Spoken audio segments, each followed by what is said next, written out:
whatever degree you get, look towards graduate school, because nowadays you have to go more than 4 years to be competitive in your career. So if you want to get your 4-year degree and then go on and get a master's or something, that's kind of what to do. Or go to law school and you got it made. No, that's all. You're going to be fine. You're going to be, there's no worries. Believe me, you have a lot of support at your house.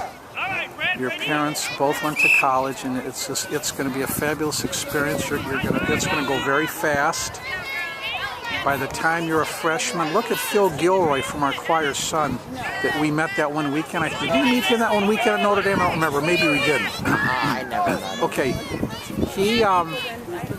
He's a junior this year, for God's sakes. He'll be graduating there. We can't believe how fast. There you are. I'm taking good video. I'm doing an Agent number 9 video here of your sister. I'm not going to talk about it. No, watch. She's number 7. Yeah, I know. Number 7. Oh. Kick it! Kick! It's in. I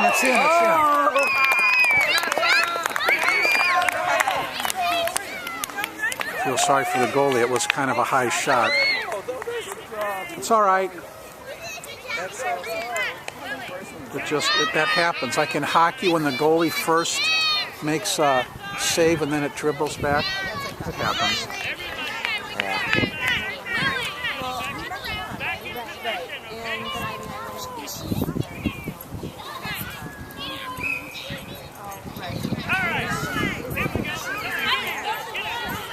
That may be the only goal in the game. I mean, they don't score too many goals, do they? It doesn't look like it. And she suggested.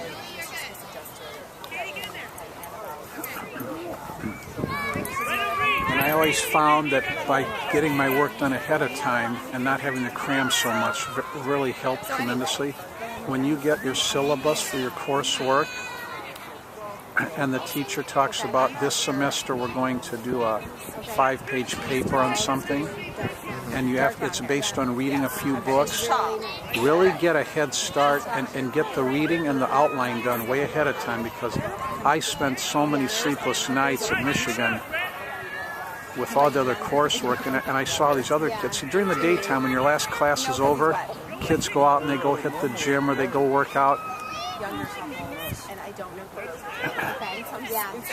And those kids that always did better and didn't stress were the ones that always got their work done before 6 or 7 o'clock. She's very sweet. And then at night they did their ping pong and their partying or whatever they would do. But during the day when they were the freshest, the moment the last class was over, many people that did well told me they went back to their dorm, took an hour and read a lesson, did a couple hours worth of work, put the books away, and then they did what they wanted to do the rest of the day. Versus having your last class into 2 o'clock, and then from 2 to 4 you're out lifting weights, playing amateur basketball, and then at 9 o'clock after dining hall when you've eaten, you start doing your studying at 9 o'clock. Well, hell, you're tired by then. Yeah. That's kind of the scenario in college, that you're on your own. You don't have mom and dad telling you to get your work done. It's getting late, pushing you to get your work done. So what happens, you kind of can get lulled to sleep and wind up having to spend very late nights. I found when I got the most sleep, went to bed at a decent hour. For me in college, 11:30 to 12:30 would be considered going to bed early. Because what would happen is I'd go to class all day, I would come home, eat lunch, maybe take a walk or go play intramural basketball till 6 o'clock, dining hall at 7, and from 7:30 to like 10:30, I was in the library or doing a paper. And then by 11:30, 11:45, if I didn't have anything really big going on, then I'd go to bed. But when it came to exam time, at Ann Arbor, we had a very good system where in every class, you had study sessions. The professors encourage you to take your friends and get 8 or 9 people and go, and preparing for exams, we'd have round tables and lounges and study rooms. We would all contribute a certain part of our lesson, like Jonathan, Pythagorean theorem and isosceles triangles. You're going to give us a little presentation on how to do those right. George, you're going to do... Get back and go, man! Doing 3 tests.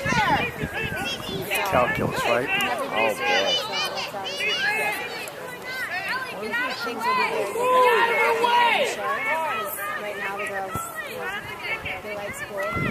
Get it. Get it. You never know. Good job. You never know.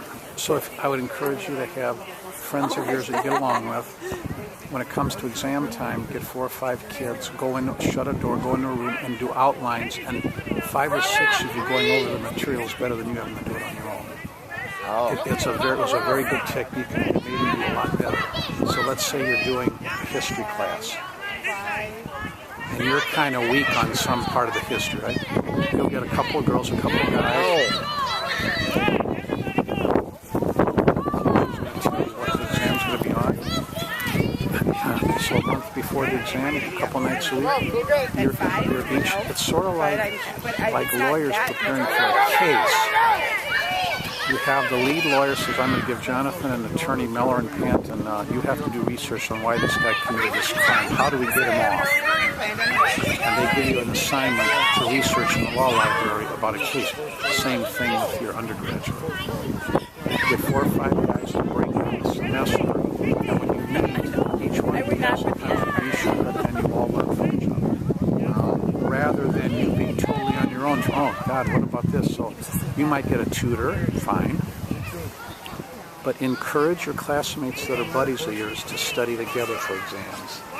It's a very good technique. A lot of people don't know that. It doesn't come up. But at Ann Arbor, we were encouraged to do it. It's a thing.